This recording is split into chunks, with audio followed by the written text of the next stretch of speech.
Kepada anak-anak papa yang sering melaungkan Qazaf, saya ada satu cabaran yang ingin saya lontarkan kepada anda semua. Nak tahu apa cabarannya? Kita intro dulu.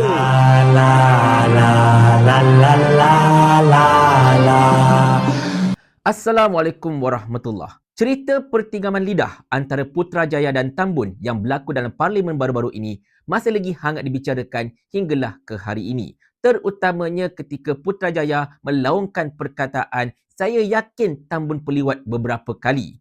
Dan reaksi daripada Tambun juga memang agak menakjubkan lah. Beliau boleh relax, senyum macam tu kan. Tetapi itulah tuan-tuan sekalian, saya telah membuat satu status FB berkenaan dengan hal ini. Di mana saya spesifik menceritakan tentang konteks peraturan Dewan 36/6.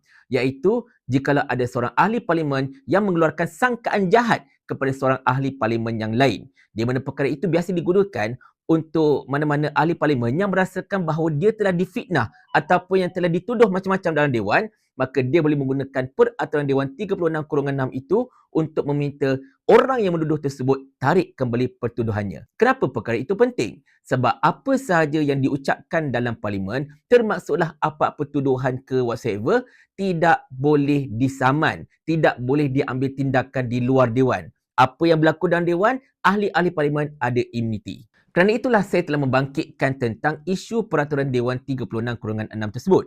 Di mana kalau kita masih ingat, ketika Tambun menunding jari ke arah Putrajaya, menuduh Putrajaya melakukan sejenis jenayah, Putrajaya terus bangkit meminta Tambun menarik kembali kenyataan tersebut menggunakan peraturan 36/6.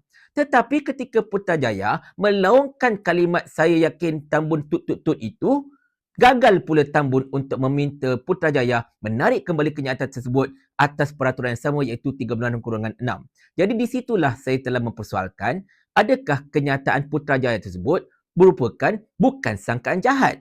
Dan perkara itu adakah betul? Kerana itulah Tambun tidak meminta Putrajaya untuk menarik kembali kenyataan tersebut berdasarkan kepada peraturan Dewan yang telah tersebut itu. Tetapi itulah tuan-tuan dan puan sekalian, selepas itu anak-anak papa sebilangannya ada yang menyerang saya.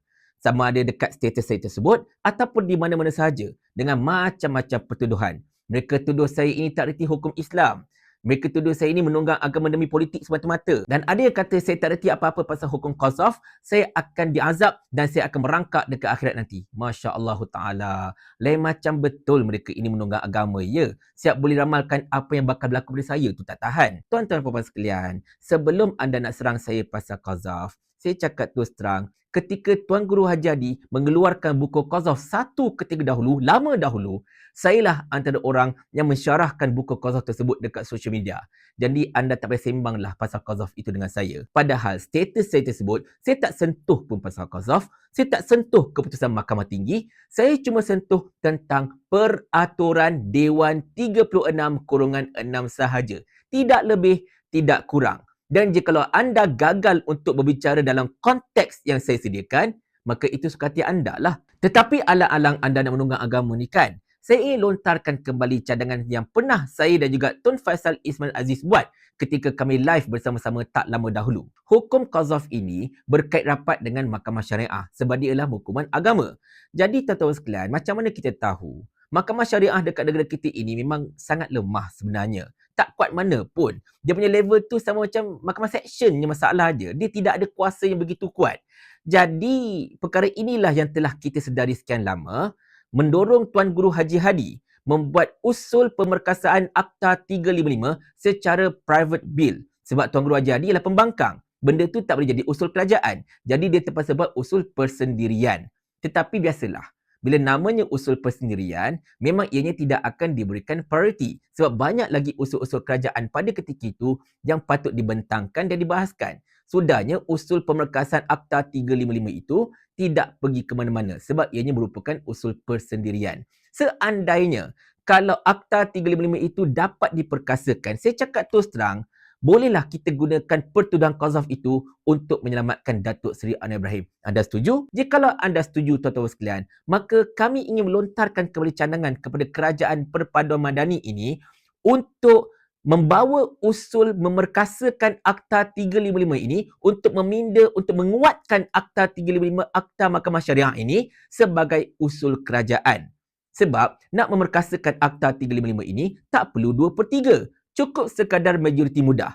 Bahawa sebagai usul kerajaan, bila dah jadi usul kerajaan, ianya akan menjadi prioriti. Bila ini dah jadi prioriti, maka usul itu akan cepat dibahaskan, akan cepat dibentang dan cepat pula diundi. Dan insya-Allah dengan kerajaan yang ada 147 buah kerusi ini kan, saya tidak nampak masalah betapa Akta 355 ini boleh diluluskan macam itu saja, tidak ada sebarang halangan. Dan saya yakin ahli-ahli Parlimen Pembangkang pun seperti PAS dan Bersatu insya-Allah akan menyokong juga, sebab kita memang nak melihat Mahkamah Syariah ini diperkasakan, sebab memang sepatutnya Islam adalah agama persekutuan.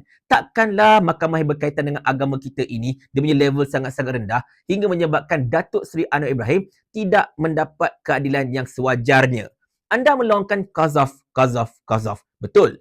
Tetapi selagi anda tidak menyokong pemerkasaan Akta 355, selagi anda tidak menyokong pemerkasaan Mahkamah Syariah, jadi apa guna anda meluangkan perkataan qazaf tersebut? Kena ingat, qazaf itu tidak ada dalam undang-undang negara kita ini. Saya cakap terus terang, anda suka ataupun tidak, saya berbicara berdasarkan kepada perlembagaan, berdasarkan kepada akta dan juga berdasarkan kepada undang-undang serta institusi kehakiman dan juga mahkamah. Itu adalah fakta yang kita terpaksa berhadapan dan inilah hakikat kita dekat negara kita ini, dekat Malaysia ini sendiri. Jadi sekali lagi, jika anda betul-betul hendak berbicara tentang qazaf, saya seru kepada anda semua, tolong gesa Kerajaan Perpaduan Madani ini agar membentangkan usul pemerkasaan membaiki dan juga untuk menambah baik Akta 355, Akta Mahkamah Syariah ini sebagai usul kerajaan. InsyaAllah, bila Mahkamah Syariah ditambah baik, tidak akan berlaku lagi isu seperti mana yang berlaku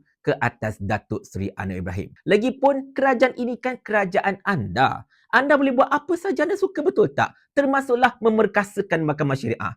Kalau tidak, apa guna Sani Hamzan kata macam ni? Kerajaan ni kerajaan kami. Jadi ikut suka kami lah. Paling kurang aku ada formula. Ni kau ada menteri berlambak-lambak ni, satu formula pun tak ada. Otak letak dekat mana? Saya ulah. Sampai Abang Jamil mampus.